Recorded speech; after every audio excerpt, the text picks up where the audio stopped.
Welcome to Concert's Pipeline Management Bootcamp, Day 2. Today, we're giving you the blueprint to hitting quota.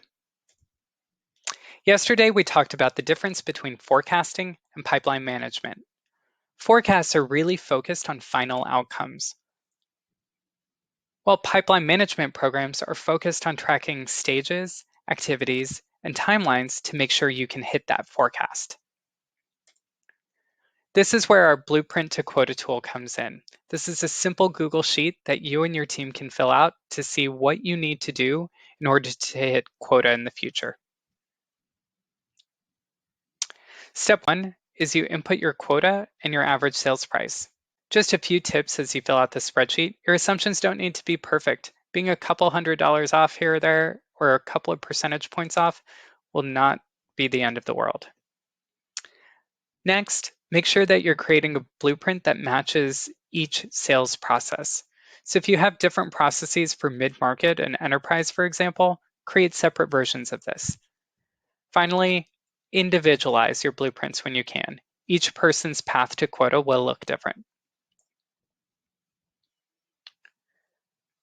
In step 2, you're going to enter your pipeline stages, the days in those stage, and the conversion rates from stage to stage. Try to use simple conversion rate math and to ignore any exceptions that you might make.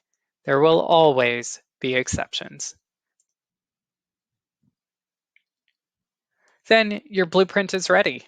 It's time to track progress against your blueprint.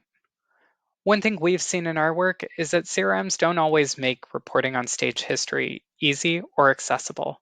So think about how you're going to bring this visibility to reps. Will you create new fields for when deals pass through each stage, or will you have someone manually tracking this?